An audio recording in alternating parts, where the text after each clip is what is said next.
Are we alive, Jordan? Well, how old are you? What do you mean? If I ever got to be like that, I would probably just kill myself. Not How kidding. would you, I would. how would, what'd you say? Like live? All right, I will stop talking about that. Okay. I won't ask about your potential process then. Good morning. Welcome to the Stokastic.com NFL Showdown Strategy Show. Yo, don't complain about this game. This game's awesome. AFC North divisional battles are the best. Number one. Number two, 35 degrees, cold, rainy, a little bit of potential snow. Oh man, maybe some just slushy consistency in Cleveland. We got ourselves a football game tonight with a 37.5-point total. Pittsburgh laying 3.5 on the road. I'm looking forward to this one, Matt Gajewski. This is how football was designed to be played. None of these domes, all these people getting soft, playing down in the South, teams moving to LA.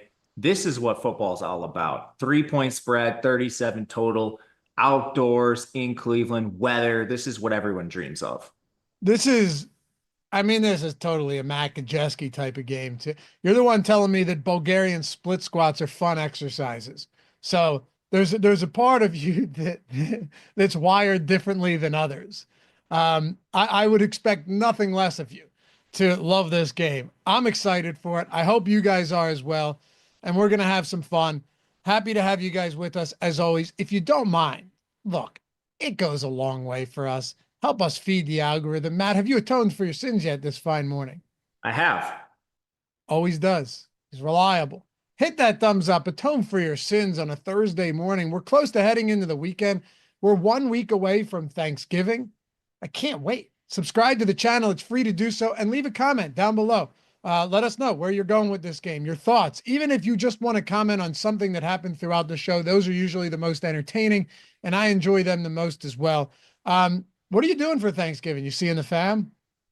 Yeah, I'm going to Vegas Monday night. Then I'm doing some Feast Week college basketball stuff there on Tuesday. Coming back Wednesday, and I'll see my folks on Thursday. What do you do? Nice. I love how you call them folks. Folks. Say it again. My folks. Folks. All right. Do you use y'all when referring to people? I don't use y'all, but I do say folks. Folks. I like it. For my parents. Yeah, no, I figured. Yeah. Okay. Yeah, I might see my own family. I don't know. We'll see. But I'm going to see my wife's family.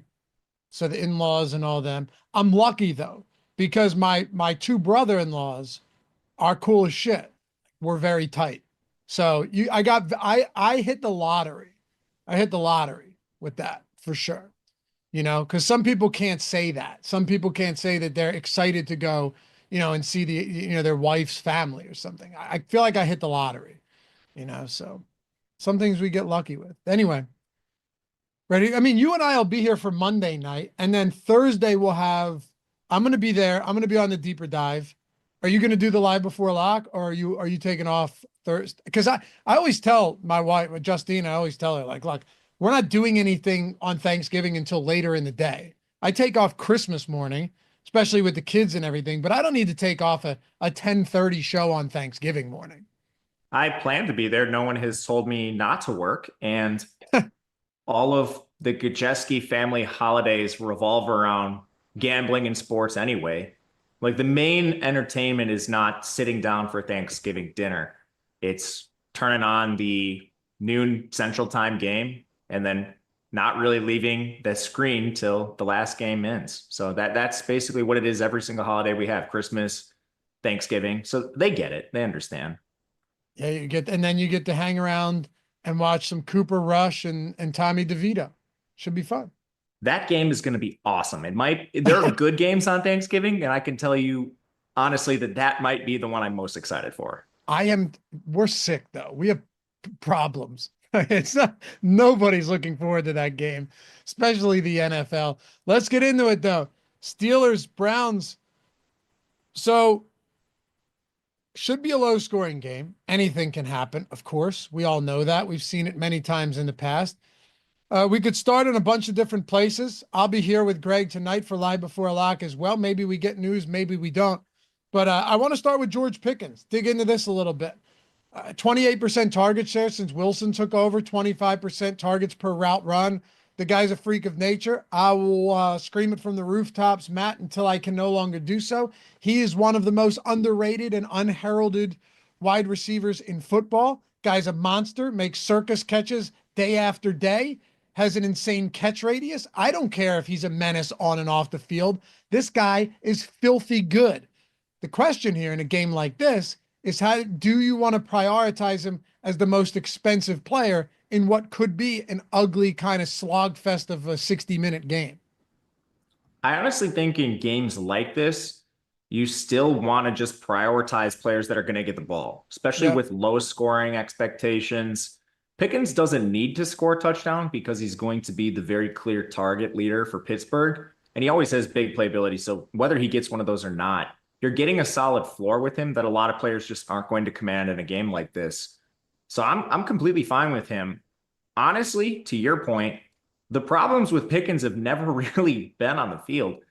When he gets his head on straight and he's playing a full complement of snaps, which was not happening earlier this year, but it's been trending that direction, I think he's completely fine. He's often the most talented player, and I'm not sure Cleveland's going to have the answers to stop him. They've been a little bit disappointing as a defense, especially in the secondary. Their strength is up front, of course, but as Russell Wilson's preferred target, it's hard for me to get away from him. Would you agree? We usually don't talk. We don't get a lot of primetime Steelers. I guess we do. We had one earlier in the year. No, that was a Sunday, I think. So maybe it doesn't count. Actually, no, it wasn't. It was against the Giants, Monday or Thursday. I think Monday. Would you agree that Pickens, like if Pickens had, let's say Pickens had a top 10 quarterback throughout his career, would you not agree that he is talked about in an entirely different light? Yeah, I would definitely agree with that. He's good. This He's guy's really good. Awesome. I think he's my favorite receiver in the league. Really? Yes. He's your favorite receiver? I think so. I didn't say he is the best overall receiver in the league. He's my favorite. I love that he is a menace. Like, he's wildly entertaining. You would be hard pressed to name 3 receivers that make the same type of circus grabs as he does. Like, he comes down with maybe he's learned to do that so well, given that he hasn't had a good quarterback in forever. No, yeah, he might actually be my favorite receiver in the entire league. That's how much I like this guy. He reminds me a lot of like a young DeAndre Hopkins. Remember some of the catches he would make in his prime with horrible quarterback play with the Texans? He reminds me a lot of that. Also, joystick style movements after the catch with both of those guys. I mean, this kid's been a freak forever. He started day one at Georgia, day one, and was like the best receiver on the team immediately as a true freshman, battled injuries the rest of the way there. I think that sort of put him off people's radar, and now people are learning again. But I mean, you don't just walk into Georgia, immediately become their wide receiver one, and, you know, not be a good player. So I'm happy he's finally getting his shine. He deserves it. And hopefully, you know, at some point, Pittsburgh finds like a real quarterback, not some game manager that they've had for the last 4 years. And Russell Wilson's honestly the best of them. But yeah, I mean, imagine if he had like Justin Herbert or something. I mean, guy would maybe contend for like leading the league in receiving. He's awesome. If Pickens had Justin Herbert, he's a 1,400-yard receiver every year. Yeah, it's just a shame that Pittsburgh is constantly in this no man's land for selecting quarterbacks. I know.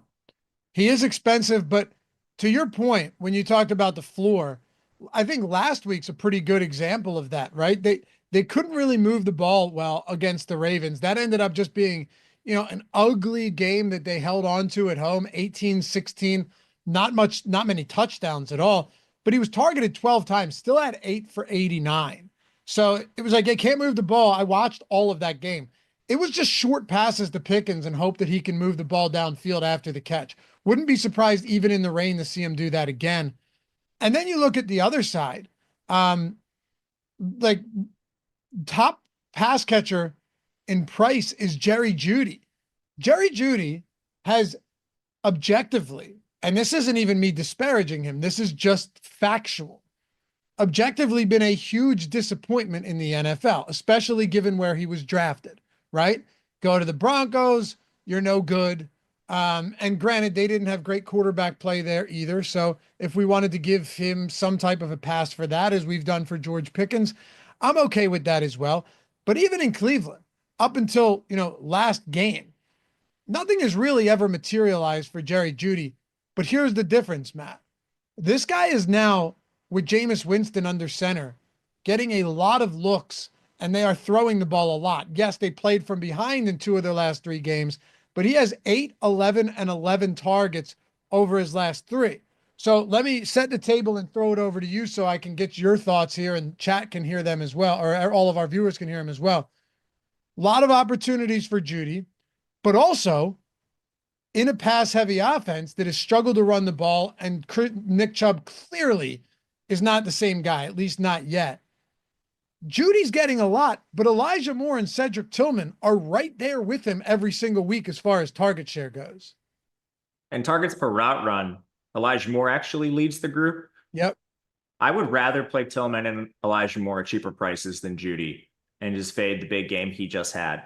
Me the too. underlying stuff is very close in most metrics, and in some of them even favor Elijah Moore. Others favor Tillman. From like a prospect development standpoint, Tillman's also more of like the unknown with upside. Jeudy, I think we very clearly know what he is at this point, which is a volume dependent, like wide receiver 3.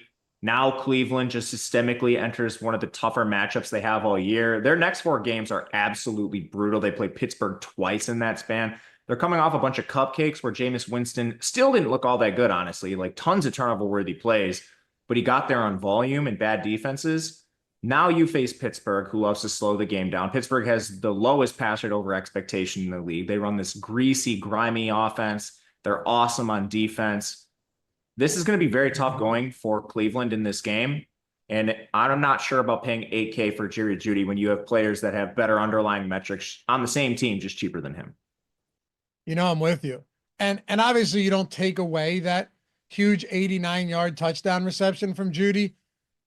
But, if you take that one play away and you look at his yards per route run, it is way, way down. I don't see that happening against Pittsburgh. Elijah Moore in the games that we've seen from, let me see, what weeks was it? They just had a bye, right? Was it a week 9? What was it? A week 10 bye? Okay, so it was a week 10 bye. Let's look at the 3 games that Winston has started, okay? Chargers, Baltimore, and the Saints. Yards per route run, Jeudy is up there at 1.97, Tillman 1.53, Moore at 1.52. They're not that far separated. And Njoku at 1.4. I think you're making a pretty salient point here, and it's, okay, Elijah Moore's a lot cheaper. They're already facing a tough team in tough weather. With a good defense and a great pass rush. Do you not just, and I'm not saying you prioritize any of these guys necessarily, but if you had to look towards one, do we not just go towards the cheapest one first and make him our favorite? I think so. My 2 favorites are honestly Elijah Moore and probably David Njoku, who we'll get to. But I think you need to lump him in with these pass catchers because he's very close to a lot of them and better in some metrics as well. His targets per route run is also very high. So it's not like you have a Colby Parkinson level tight end who's not targeted very often. Njoku is going to siphon opportunities away from them. And today we're expecting the opportunities to be fewer and less efficient. So it's tough for me to get a lot of these Cleveland guys. They're all priced up off the cupcake schedule they recently played. Now going into the teeth of their schedule, it's just hard when all of these players are above 6K, all 4 of the pass catchers.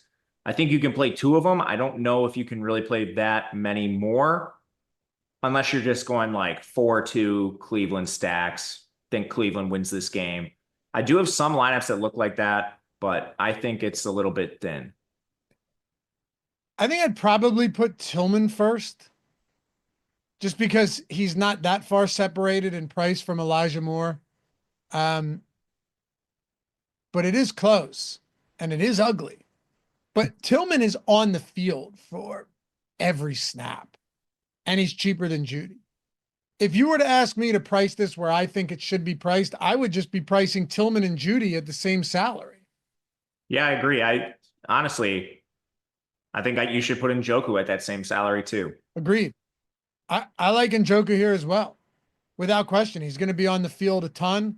This could be one of those games where you just look to get a big body pass catcher like Njoku, the football, with some bad weather here. He's been targeted a lot. Look at this is why I want to pull this up, Matt. I haven't looked at it yet, but I assume it's just going to be, just from eyeballing this, super close. So they've played, what was it, weeks 8, 9, and 11. Okay. So let's look at this. Let's look at target shares. Weeks 8, 9, and 11. All right. How about this? Jeudy, 23% with 30 targets. Moore, 22% with 29 targets. So that's 30 and 29, 23 and 22. Tillman at 21% with 28 targets. So 30, 29, 28, target share 33 or 23, 22, 21. And then Njoku's down a little bit further at 17.5% with 23 targets. Then there's basically nothing else. Jordan Akins, 9 targets. Jerome Ford has only played 2 of those games, 7 targets. Chubb, 3. Nobody else. They're really just, there's 4 guys in this offense right now that all have, let's just say, around a 20% target share. Yeah, I think that's another reason why you just, I mean, it's all going to depend on ownership and your individual lineup, but in a majority of them or in one lineup, I would prefer to go down and just take the cheapest one of them, which is Elijah Moore, Tillman, and Njoku. I'm fine with all 3 of them. And if you can't find like the $600 to get Tillman, I would not be sweating Elijah Moore. He's completely fine. Yep, agreed. One day you will ask thoughts on Justin Fields on FanDuel for tournament winning upside. No. Again, the needle needs to be thread so well. Everything needs to be perfect. And then he needs to be good against still an above average, especially at home, Cleveland defense. No interest in the backup quarterbacks for me, Matt. Yeah, me either. I think DTR is more likely to play than Fields. He's terrible. Yeah, I know. He's so bad. Dude, it's funny. If you go and run any sort of like efficiency tests on QBs, you're going to see 2 of them near the bottom in almost every single metric. Deshaun Watson, and the guy who's often worse than him in most categories is DTR, which is crazy to me that coming into the Deshaun Watson Achilles tear, their initial plan was to play DTR over Jameis. I mean, people will say, okay, we need to see what DTR gives us. Like, how many times are you going to do this? Don't you want to evaluate like other players on your offense, maybe too? Like, you have a lot of young, talented skill position players. You also have some aging guys like coming off injuries, Chubb. I mean, you traded for Jeudy. Don't you want to see like how those guys are too? And if you play DTR, like your whole offense, you can't see what anyone looks like. Everyone sucks. When you play Jameis, at least, all right, you have the crazy turnover-worthy plays, but you at least get to see like, okay, maybe Elijah Moore is somebody we could keep on our roster if we can have a decent quarterback.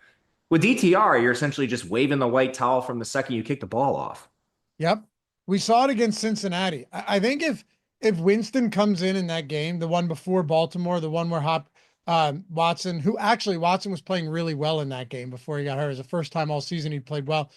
If Winston came straight in and not DTR, I think they actually end up winning that game. But that was not the case. DTR came in and immediately threw 2 interceptions. Winston came in after Dorian Thompson-Robinson got hurt. Winston came in, threw a touchdown, made the game close. Look, Winston isn't great, but even last week, you know what, Matt? He threw for 395 yards with 2 touchdowns and no interceptions. It's remarkable that this team only finished with 14 points, but Winston clearly isn't great, but he's thrown for 330 plus yards in 2 of the 3 games that he's started. There are going to be games where Winston just lights it up. Yeah, I mean, it took a lot of attempts and but we don't easier care about matchup. That. What's that? I said, but we don't care about that. No, I'm just saying from like a talent perspective. Sure, of course. And the matchup was easy, but yeah, I mean, if they throw that many times in this game, he's probably going to backdoor his way to a productive game. I don't think DTR is that's even in his range of outcomes. Like No, we haven't seen one single data point from DTR that suggests he's even worthy of a roster spot. no, he's very bad. We saw it He's the last worst year. quarterback in the NFL. He's like right there with DeVito. Yeah. And DeVito is historically bad. Like, oh my goodness. And it's crazy. We might have a worse quarterback here.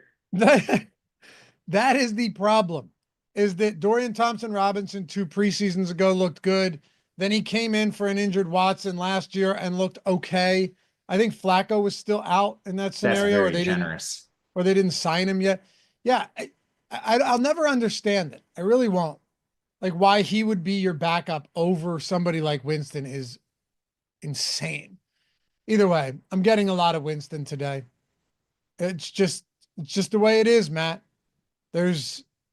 He throws a lot. He takes a lot of chances on a showdown in a weird game like this, taking chances and potentially even being dumb is That's often, not a bad thing. That's what I mean. It's helpful. Yeah, when you throw a pick and the other team can score quickly, just put your offense back in a position to throw the ball more. It would be bad for like Nick Chubb, but everyone else, it's just fine. But yeah, I mean, you could even argue playing the Steelers defense with Winston today. Yeah, those are completely fine to me. It's a low scoring game environment too, so defenses are just going to naturally be a little bit better. Winston's fairly cheap compared to where quarterbacks are normally priced, at least decent ones. So I have a fair amount of interest in Jameis Winston. He has a lot of ways to get there, even if the Cleveland Browns stink. You just hope he stays in the game. I don't know if they'll bench him though. This locker room was not very happy when they didn't just go to him immediately. Like, at what point do you just lose the team? Like, you can't be making the decision to go out there and start horrendous players when they know they have someone that can move the ball. It's a great point, and I think the team would be pissed if DTR was in there. They love him. They love Winston. Correct. Yes. Well, it's tough not to. You know, I said this whenever it was, like a month ago, Matt, and I don't really care what anybody thinks, and neither does Winston, which is what I like. When he gave that impassioned speech defending Watson, it's like, I don't care what you think about Deshaun Watson. It's still his teammate. And he handled that more professionally than anyone could have in the entire league.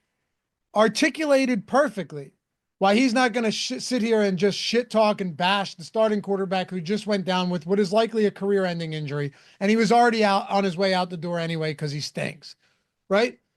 If you act like that for Deshaun Watson, your entire team must know you've got their back through anything. And that's a valuable asset if you're a team's quarterback. So to your point, why would they not like him? Why would they not want him out there? And hey, you know what? They're not a good football team. They haven't played great, but that offense clearly plays for him. There's so many great instances of that with Jameis when he scores the last second touchdown in New Orleans against his coach's recommendations or play call, whatever it was, to get someone a touchdown because they worked hard for it. Like, the players love that stuff, and they love Jameis. So this is like getting a little in the weeds. It's fine. It's fine. They still might bench him because, I mean, the players don't make the decisions. So who knows? By the way, did you see everybody for New Orleans after the game come up and give him like, they all love him? Yeah, everyone loves him. I mean, he's a fantastic leader. Regardless of what you think of Deshaun Watson, you hate him, you love him. Obviously, if you love him, the Jameis Winston speech is great. But even for those of you that hate Deshaun Watson, like, you can listen to Jameis and be like, all right, I respect that. Nothing bad to say about Jameis. He went out there and defended his teammate who's put in a lot of work to be bad, but still put in a lot of work. And Jameis, very good leadership. I mean, the sad thing is that, like, Jameis Winston's only going to be remembered for 2 things, and none of them will be how much his teammates love him. What are the 2 things? Stealing the crab legs. Yeah. And the eat the W. I thought you were going to say the 30 interception season. Well, that was awesome. He was like a historically awesome fantasy quarterback that year because he would get himself in an early 21-0 hole with 2 pick sixes, and then it would just be like 350 passing yards every game. That was an amazing season. That was fun. I got to look up if I remember correctly, who was it? It was Mike Evans and who else? Was it still Godwin? Was it Godwin that year? I think so. Godwin's been on that team for a while. All right, so the 30-30 season, That wasn't that long ago. That was like 4 years. 2019. 5 years. Yeah, not too long ago. Okay. Forgive me, guys. Sometimes I like to dig back into the archives and relive some greatest DFS memories that we've had. 5,100 passing yards, Matt. 5,100 passing yards, 33 touchdowns, 30 interceptions. He even had 250 rushing yards and a touchdown that year. Mike Evans had to have had just a stupid year. I think he actually, that's right. Who was the other white receiver on that team that also had a good year? I don't remember. Oh, come on. You don't remember? No. You're killing Scotty me. Miller? Yes. Was it him? I knew you'd remember. Was it him? Yeah, don't sell yourself short. I think it was Scotty Miller. Yeah. I think it was Scotty Miller who had a decent year. All right, so Chris Godwin had 1,300 yards, 9 touchdowns. Evans had 1,100 yards, almost 1,200, 8 touchdowns. Perriman had 650 and 6. Maybe it wasn't the Scotty Miller year. I thought it was, but you get the point. Just a stupid year. It wasn't Scotty Miller, but Scotty Miller one year had a big year. Anyway, can Winston do it again today? Can he just have an ugly, ugly game with a bunch of yards and a handful of touchdowns? I think he can. And largely this comes down to like, what are the chances versus price and his ownership? Because saying someone's going to have like 300 yards against Pittsburgh is already entering dicey territory.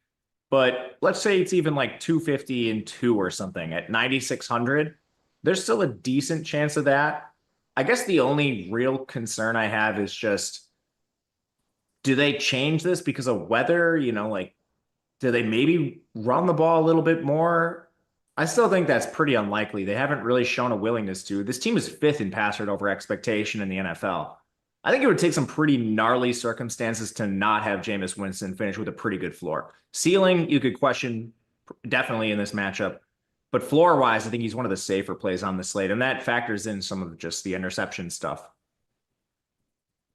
What do you make of the run game for Cleveland today with Nick Chubb? And, last game, Jerome Ford outsnapped Chubb 41-22. They were playing from behind, but Chubb had only been 1 game removed from a hamstring injury. Or I'm sorry, Jerome Ford had. Pierre Strong only came in garbage time. Dante Foreman was coach's decision inactive. This seems like we've just got 2 running backs at this point in this backfield, which at least makes things a little bit clearer. Yeah, and they have pretty defined roles. Jerome Ford is going to play in passing situations, which makes sense. Nick Chubb has never really been a strong pass catching back, even when he was handling a majority of the backfield work. And this is a game where they project a trail. So I actually have more interest in Jerome Ford. And you actually have some like backdoor opportunities here with carries. Jerome Ford has just been straight up better than Nick Chubb. I don't think it's anything other than the injury. Nick Chubb, unfortunately, with that devastating knee injury, the second one of his career, he's barely a year removed. And unfortunately, he's a little bit older. I'm not sure he'll ever be the same. But he's had a terrible year when he's been out there. There's just no way around it. You can't really have him on the field for a majority of snaps, and he's behind Jerome Ford in passing situations. Price adjusted, just give me Jerome Ford. Here's a trivia for you. What team is Scotty Miller on? Scotty Miller. Is he on Atlanta? He's on the Steelers. Oh, well, let's talk about him then. He's on the slate. Is he on their practice squad or is he on their active roster? He's played 2 games this season. He played 7% of snaps last week. Oh man, it's the Scotty Miller game. No, don't play Scotty Miller. I'm surprised someone in chat has it. Maybe they have. I'm not watching chat. Revenge? Is the revenge guy in here? The Jahan Dotson revenge guy. Can you talk to Scotty Miller today? Oh, dude, it was just lovely. Was This that might not even be revenge. I don't know. Scotty Miller's played for like every team though. Oh yeah, ton of teams. All right, so that was last Thursday. I had people tweeting me like after the first pass of the game that went for the Dotson for 8 yards. Hey, Laffy, just making sure you said you don't have any Dotson today, right? And then like the Dotson narrative's looking quite good so far. Finished with 1 for 8 on like 2 targets. And I just kind of had to sit back and be pleased with myself in knowing that you're not force feeding Jahan Dotson the ball because he's Jahan Dotson. Anyway, can we put these narratives behind us? By the way, Scotty Miller never played for Cleveland. That's a shock. He's been on all 31 other teams. He's like Ish Smith. He's only been on 3. He's only been on 3 teams, Matt. Does that include practice squad trips and stuff? Oh, good call. No, I'm just looking at games that he's played. So yeah, good call. Anyway, what are you doing with the ground game though for Cleveland? This is an interesting spot. Like if you had to fully break this down, I know you just talked about it, but like if you had to break this down as far as prioritization, do you prioritize anyone in the Cleveland run game? Really, it would only be Ford or Chubb. I don't think anyone's a priority, but I think Ford is cheap enough where you can mix him into your pool at 4.4K. There's a decent chance he just plays more than Chubb in this kind of game script, and then he has the high value touches coming through the air. I just don't see there's any way you can really prioritize Chubb at 9K. Maybe you can mix him in, but he's a real tough pick for me today. I don't know how you can do it. Chubb is he not entirely touchdown dependent? For sure. And it's sad. I love Chubb. Just like when your heroes get injured like this, kind of in a tough spot. He needs to score, and he's not going to have a lot of chances to do it, and he's playing one of the best defenses in football. You know, it's crazy too, because this injury came last year against the Steelers in a primetime game. Is this the revenge? Or he's scared. See how you can turn anything into something stupid? See, like it's so doable. It's very easy to just, you said revenge, and I said, no, he may be Sam Darnold seeing ghosts against the Steelers. You can twist it. You can twist the narrative any way you want. You can formulate anything out of thin air into whatever you want. Anyway, I agree with you. I think I'll actually like Jerome Ford more than Chubb. That price point is tough on Chubb, man. Plus, guy's not heavily involved in the passing game. Ford is. So if they play from behind, you could see that type of split we saw last week with Ford out snapping Chubb 2-1. I think I'm just going to be out on Chubb until 2025, unless his snap share, or I guess maybe his price is probably the most important thing. If his price falls, maybe you could consider him, but yeah, man, I mean, he's playing like, I don't know. He's got like Cam Akers' role right now. Yeah. Yeah. Who would you rather play, Nick Chubb or Cam Akers? That's a legitimate question. They're saying like the same opportunity. With the same efficiency. Which is super sad. I mean, it's a terrible thing to actually like say this out loud, but we just need Chubb to have a full offseason of rehab and hopefully get back. Yep. He's old though. He's going to turn 29 in 5 days. I'm looking at his birthday right now. Happy birthday, Nick Chubb. Too bad this game's not on Sunday. A month and 5 days. December 27th. Yes, you're right. Yeah. It's all right. Months are hard. Well, on Pro Football Reference, it has it labeled out in like a weird format. 28-330D. Oh, yeah. But just look to the left of that where it says his actual birthday. Yeah, I didn't see that. Yeah. That was the dead giveaway for me, Matt. You're better at reading, Laffy. No, but you're right. It's sad. Nick Chubb, I've said on these shows for so long, like in my opinion, he was the best pure rusher in the league with Derrick Henry for years. Like, other than Derrick Henry, who could wear a defense down better than Nick Chubb? Anybody when he was healthy? Any Probably single? not. No, him and Derrick Henry. Nobody. You wait. Nick Chubb has like 35 yards going into the second half and finishes with 150, and you go, "Oh yeah, that's Chubb. That's what he does." I would But love that. That would be awesome. that'd be crazy if he could get back to that. Oh man, that'd be the best. But probably not today, is what we're saying. Yeah, I mean, I'm probably going to end up like in the 10% range, at least according to the Sims right now. And the good thing about that is he's not going to be super owned today. So even if you come in at like 10% and he has an awesome game, you're not dead. You're going to be somewhat near the field. He's just way too expensive to really prioritize on today's slate. But I think you can mix him in, especially if you're playing like a large subset of lineups. But right now we're projecting 23.5% ownership. If you come in 10, like where our Sims have given me to start the day, I'm kind of happy with that. Notepad in chat said 29 is not old. LOL. We're not talking about in like average lifespan. We're talking about an NFL player. He's lucky to be in the NFL right now at 29. Like he's had a career length in the 99th percentile. Yes, correct.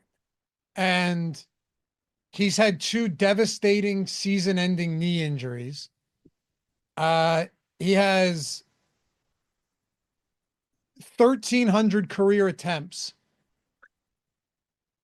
29 is like, think of dog years. He's a freak, dude. If anyone's going to come back from this next year him. and be a wagon, it's him. Exactly. He is crazy. Oh, you know who else was like that? Was Adrian Peterson. Tore his ACL, closer, not to the end of his career, but tore his ACL, came back in like 8 months, Matt, and rushed for 2,000 yards. Yeah, and Nick Chubb was an entire knee reconstruction. Yes. His knee was I know. I don't even like thinking about that. That was disgusting. and that was the second time that happened. I vividly still remember it was what, like at the 5-yard line, the 3-yard line? Yeah, he was going into scores. Yep. And it just went the way that it's not supposed to go. Anyway, he's tough to play. How about the running backs for Pittsburgh? Jaylen Warren still gets involved. Najee's been getting a lot of work. Are you a Najee fan? Like, where are you on Najee Harris? I like him in this particular game, price adjusted for a couple of reasons. First off, they're favored. Second off, they have the lowest, stone last pass rate over expectation in the NFL. Our Sims are giving us a lot of these guys together, which honestly, I don't hate given their price tags. Najee at 9.2, Warren at 6.2. You could have a game, especially if the weather's, I guess it just needs to hold really because everything's factored into the total, but greasy-ish weather game, you could see like 35 combined attempts for the two of them. And that doesn't even include like Cordarrelle Patterson mixing in. You're already seeing similar volume to that. And Warren just gets his a little bit differently. He's slightly more involved in the pass game recently. I think that could ebb and flow. Najee's not like a bad pass catcher. But yeah, I mean, volume, I assume, is going to be here for these two players unless something goes haywire early in the game and this plays like way past what we're expecting game script wise and Cleveland's like leading or something. Not the most likely outcome. I'm going to play a lot of Warren and Najee. These are two of the better plays in the slate, I think. Yeah, you got to do it. Cleveland defense on the ground. This is a crazy one. They're allowing less than 100 rushing yards per game at home and 100, almost 170 on the road. I don't know what it is about this team, Matt, why they just play defensively way better at home, but it's been that way for years. Like I can't put my finger on exactly what it is, but that defense has been way better at home. I don't think it actually matters tonight though. Like Najee at that price point is pretty solid. And then Jaylen Warren, these are two, if you look at my top 5 most exposed players on this slate, Najee and Warren are both in my top 5. I will say it does come with risk. But again, you have to balance like so many factors in this game. I think the most important is how they want to play offense. They're going to be extremely run heavy by design. It's an Arthur Smith offense. Second, weather could play a factor in this game. This is about as greasy of a weather game as you could possibly get. However, Cleveland is second in overall rush defense efficiency in PFF and 31st in pass defense. This is one of the premier pass funnels in the NFL, but I'm just not sure Pittsburgh is willing to play offense like that. They very well just might lean on their run game regardless of Cleveland's strengths and then just take their shots over the top as they have been doing. It's kind of just like, all right, we're going to run the ball twice, take a situational deep shot, and that's our offense. They haven't really gone away from that. Their pass over expectations been pretty steady week to week this year, which makes me think even though this is a difficult matchup, that's Cleveland's strength. They're still probably going to try to do it. I think they have to try and do it. I don't think this is a Pittsburgh team that wins by way of aerial attack. So no, it's just going to be situational like it has been all year, which benefits Pickens because he's so involved and really no one else. Yeah, exactly. It's basically run the ball and then dink and dunk and then let Russell Wilson open it up for like 3 of those kind of rainbow deep attempts each game. I love those. Right? They're pretty sweet. And to Pickens, they're even sweeter. But yeah, that's the way I see it. Another thing too, in the passing game outside of Pickens, you have Freiermuth. You know, Freiermuth is someone that you could at least look to in the red zone. Also, what about, we got to do it. What about Darnell Washington? This guy's only running like 14 routes per game or give or take since Wilson took over, but he's an absolute behemoth. We saw that big 29-yard gain against the Giants. If he didn't step out of bounds, he might have Gronk rumbled his way into the end zone. He has been getting some targets. Fun guy to talk about here on a slate like this. He's pretty cheap, and he's, despite only running 41 routes over the last 4 games, he's been targeted on 26% of the routes he's run. And how about this? Indulge me, Matt. In the 4 games that Wilson has played, he has a 3-target game, a 4-target game, and a 4-target game. This guy's huge. I'm always interested in getting a little bit of Darnell Washington. Me too. He's better than Freiermuth, and it's finally starting to bear out on the field. He's playing like the snap shares are condensing between these two players. You just saw Freiermuth play 58% of snaps in back-to-back games. Those are tied with season lows. Last 2 games for Washington, 64 and 55. Like maybe you could argue Freiermuth is a slightly better receiver. I don't even know if I would make that argument because Darnell Washington is one of the most athletic tight ends to ever step on the football field. They just haven't given him a lot of opportunities. The real difference is Darnell is a phenomenal blocker, and he offers you so much versatility. When you put him on the field, he's not a bad receiver, so he can definitely do a lot of things normal tight ends do. But the thing he can do that Freiermuth can't is just line up as a 6th offensive lineman. This is perhaps the best blocking tight end in the NFL. He's up there with like Kittle. He's the 4th most efficient offensive player on Pittsburgh this season. Freiermuth is 15th. That's kind of just a mixture of every single offensive efficiency metric. It tries to sort of like neutralize what players are giving across positions. Darnell Washington is amazing. I think there's only room for him to grow in this offense at the expense of Freiermuth. He's certainly worth a dart throw. I think at some point, like he just might become a full-time player. I think you're right. He's also, when you say he's a good blocker, this guy can just flatten opposing pass rushers. He is the size of a small offensive lineman. He might be the biggest alien in the NFL. Yeah, he's the size of a smaller offensive lineman, but just more muscle and more overall physically gifted. You know what I mean? He's just insane. Like, so, look at his body type. There were like some weird studies on him as a player when he was like at the combine and stuff. They're like physicians saying like, I've never seen this guy's like body type for this weight. He has like the skinniest ankles and calves you've ever seen on a player this size, which is a strong indicator of like athleticism, which explains why he like jumped so high and ran so fast at this weight. And that's the thing too, is like, I would have to go back and reference their 40-yard dashes. I think he might just be like an infinitely better athlete than Freiermuth. And that's not even considering the blocking stuff. Like he is the biggest mismatch maybe on a football field you could possibly have. Who do you play against him? He's faster than almost every single linebacker, a lot of safeties, and he's just going to dwarf defensive backs. I mean, I don't know. This guy's someone brought up Taysom Hill in chat. That's a great like Darnell Washington can't throw the ball. Taysom Hill can. So yeah, maybe Taysom is the most valuable and versatile, but man, Washington, for an NFL play caller, he's like a dream. You can do anything you want with him. How would you have any tells on what you're going to do with Washington on the field? Yeah. I sprinkled on him to score it at a 10-1 today. He's like a top 3 favorite player of mine in the NFL. Look at that. Pickens for me, Washington for you. We love these Steelers, huh? I bet the Browns tonight, by the way. But no, I think Washington looks pretty good here. I do. Freiermuth isn't that much more expensive, though. So my guess is that Washington goes wildly unowned. Like, just super. What's he at? 6% ownership today. Freiermuth is at 15%. So almost 3 times his ownership. Yeah, when you start factoring in pricing, it's a little trickier. I think this is an excellent pricing by DraftKings to make you think.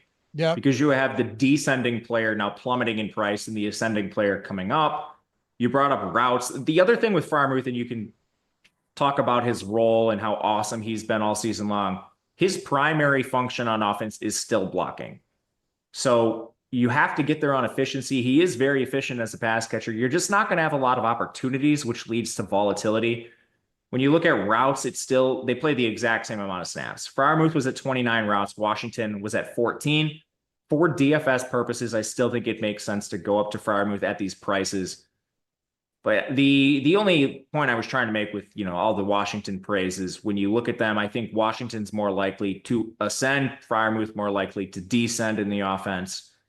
But yeah, price adjusted, it's going to be hard not to click Freiermuth over Washington at this price. It is. But also, I'm going to give Washington a little bit of a boost. You know why? I think that makes sense. Just looking at the trends recently. Yes. It's because I think his role could expand a little bit more. 14 routes run in back-to-back games. If he runs 20 routes, even 18 routes in a spot like this, I'm on board. Hey, Jamal Parker said, thank you, Laffy and Josh. Well, it's Matt, but I got you. If anyone here has not signed up for the free month, I suggest you do it now. Look, Matt and I have been telling you for weeks now, it's the most no-brainer way to get access to our tools. And it's not just like you're getting access to the essentials package. This is the core package. It's $100 value package, right? It's the subscription with the sims. It has the single lineup sim where you can build your lineups out, sim them against the field. You can keep your hand building process if you want, but evolve into 2024 DFS. Run the actual sims, which have just been absolutely killer in showdown slates this year.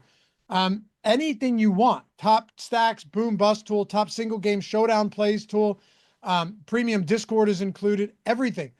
This is all you do. Click the link in the description. It's the first one. Now, if you wanted to sign up the traditional way for a week or month of any of the other packages, it's down there too. You'll see Stokastic plus NFL.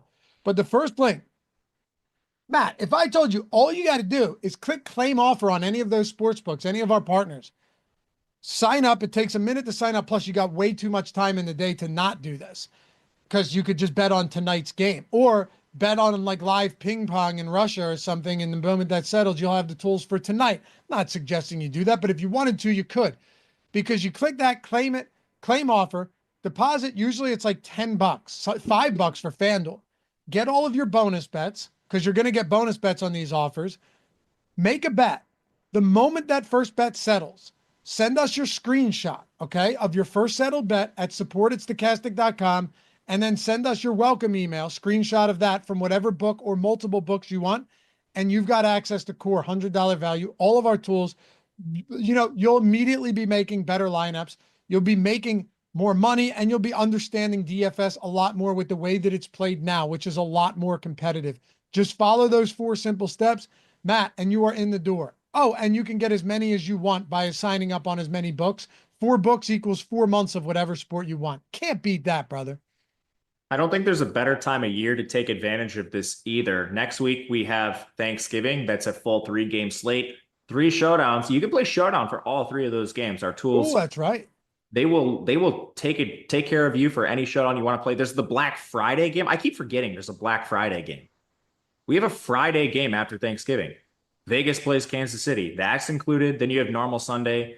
If you do the 2 months, starting in week 16, I believe we have Saturday games. So it's like the most frequent NFL schedule as far as games of the year. You are going to get more opportunities to use the tools than you would literally at any other time. Yeah, you're right. I'm looking at it now. The Black Friday game, I keep forgetting that they're doing this. Yeah. Matter of fact, you have, yeah, week 16 Thursday. Then, oh wow, the Saturday slate is Texans, Chiefs, and Steelers, Ravens. Oh, that's a sick slate. Two gamer, too.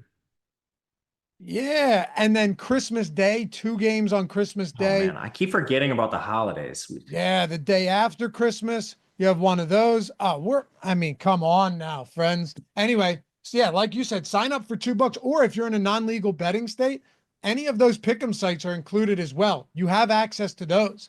Sign up for 2, get 2 months.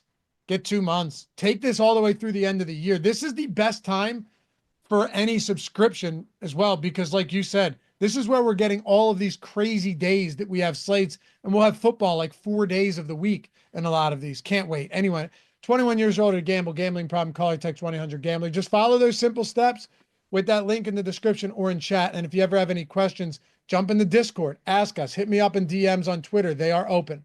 All right. Who haven't we talked about yet? Any cheap guys, any other pass catchers that we have not covered?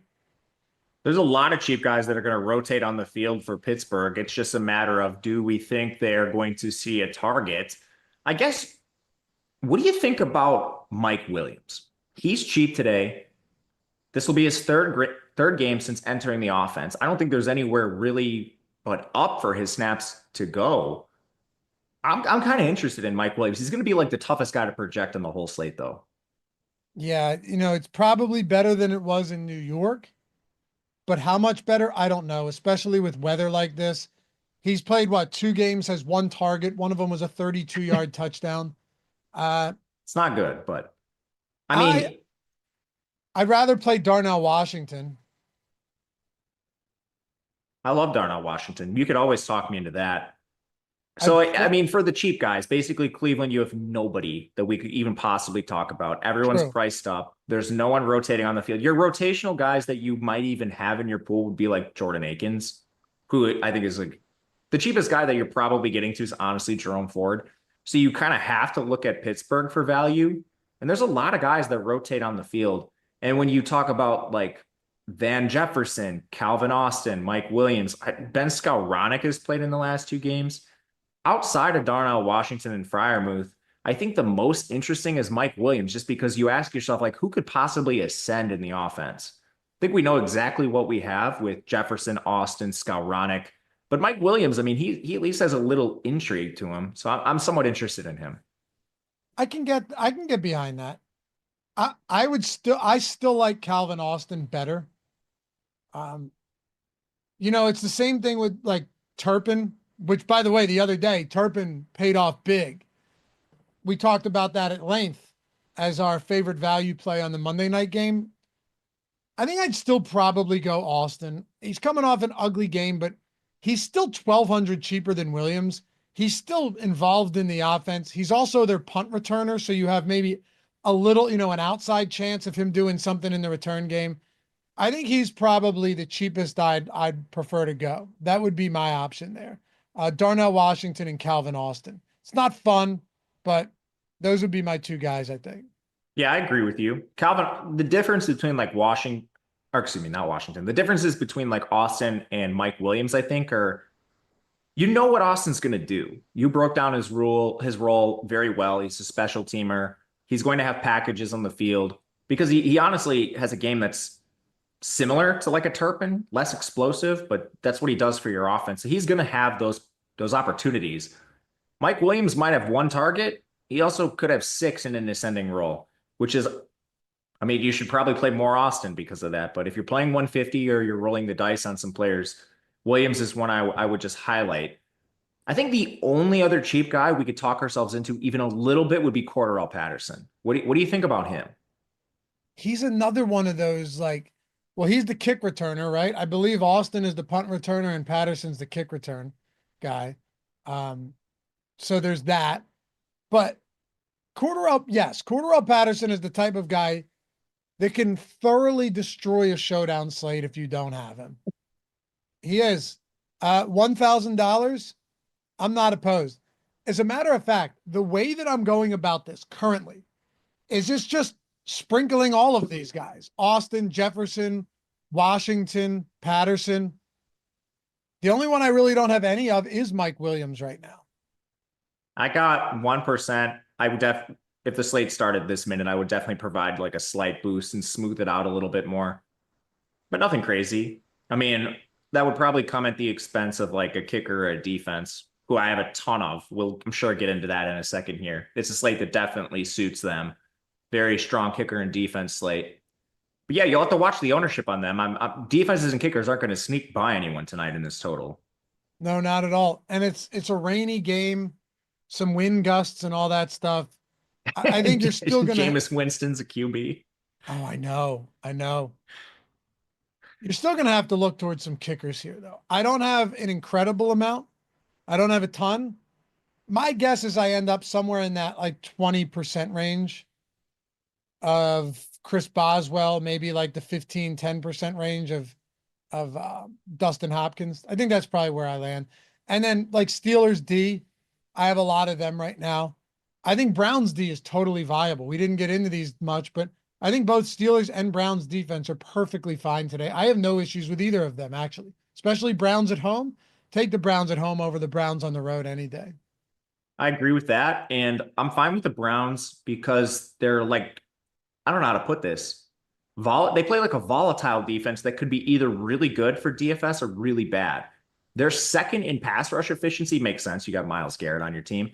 And second worst in pass defense efficiency. You're playing Russell Wilson. He has moderate efficiency. But as long as they just like get home before Russell Wilson could hit a big play, you could very easily see Cleveland defense just getting pressure, creating turnovers via strip sacks, or maybe just the pressure leads to more interceptions and turnover-worthy plays. So I don't hate Cleveland's defense either. I think Pittsburgh's certainly the better option against Jameis. But yeah, I wouldn't be docking Cleveland by any means because of their secondary. That pass rush can get home in any matchup. You want to build a lineup? Yeah, I'm excited to build a lineup because it's a slate. I feel like we could go a lot of different directions. Let's do especially at captain. I don't even have like a strong feel there. Before we do that, who is your most owned captain? My most owned captain right now, I assume it's Jameis. No, it's Njoku. That's what I got too. Yeah. And so it's a Najee's little bit interesting. I kind of like it. I'm not opposed to that at all. I don't know if there's actually like a captain today that I far and away love more than anybody else, which is why I'm not going to have any issues with Njoku. I agree with that. Coming into the slate before I ran everything, I thought it was going to be Najee, but then he ended up being the most owned captain according to our projections, probably for good reason. So Njoku is projected at less than 8% in the captain. Yeah. And maybe that's why we get more of him than like Tillman, because Tillman's at 10%. Yeah, I don't know. I just thought it was interesting. Yeah, let's build a lineup. Sorry. No, you're good. Let's do it. Do we want to try? I'm happy plugging anyone into captain, whether it's Pickens, Winston, Njoku, Harris, but why don't we try plugging in Njoku and see what this lineup looks like? Yeah, let's do it. All right, which I really don't mind it either. I think it actually looks pretty good. It's also kind of rare you get like these upper mid-price captain options that are really viable. I feel like a lot of times your funnel just all the way to the top and you have to even it out with scrubs, but I kind of like this. It gives us more avenues. I'm going to play Pickens. Okay. I'm never going to disagree with that. So Njoku, Pickens. You know what? I'm going to go Najee here. No problem with Najee. I think you want one Pittsburgh running back, almost no matter what. Yeah. I will open up some salary by throwing in Calvin Austin. Okay. Okay. Now let's see what we can do. If you went Calvin Austin here, Winston gives us 6,800 per player remaining, which equals 3 different spots that I'd be very okay with. Elijah Moore, Jalen Warren, or Steelers defense? I agree with all three of those. Who do you want? We have Njoku captain. Let's play Elijah Moore because Okay. I do not know how this would sim. I legitimately have no feel. Me neither, because we have Pickens and Austin without Russ, but we have Najee as well. Njoku, Winston, Elijah Moore. No defense. Now no that we're kicker. running it, I almost feel like a defense might sim better.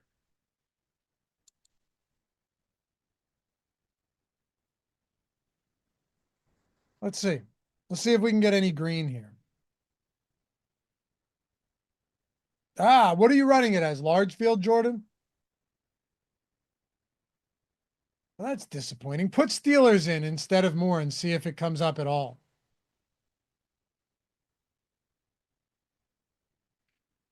I wonder what it would look like, Matt, if we just went Njoku and then full out Steelers onslaught. It might be decent. I don't know. All right, 19.4. Yeah, the defense. They project really well. I'm not surprised. Actually, can you go, Jordan? Does this work? Njoku, Pickens, Harris, Austin, Wilson, and Steelers?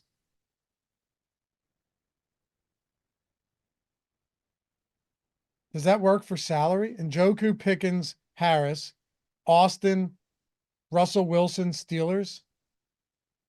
I think that would sim. I actually think that would sim well, Matt. We're going to see. Jordan's running it. It worked. That is a weird lineup. 84. Hey, wow. Yeah. There's something about that where it's just like play a ton of Steelers with the defense, captain Njoku, and open it up. I don't hate that at all. Me either. It's a really interesting build. It's a funky lineup. Hey, what else you got going on for the people that they can check out before we go? Tons of betting content for college football. Me and Ben Raza do 2 shows a week. Just recorded the second one before this. Live before lock on Saturday for college, covering every single DFS slate that they have, which is a ton right now. They're the million weekday games. Then NFL on Sunday. And I will see you over there. Speaking of betting, we do a lot on the betting channel. We have an exclusive promo for you guys. Listen up. This is huge. Exclusive promo for Portfolio EV. You'll see Odd Shopper Premium down there. It has been an absolute print fest. Ask me to see my results. Ask Greg to see his results. It speaks. The proof is in the pudding. Absolute print fest with the market-based Portfolio EV betting that we've got over there. It is hands down, like as good as our sims are. I think this is the best tool that you will find in any space when it relates to sports right now. It has just been printing like a legitimate money tree.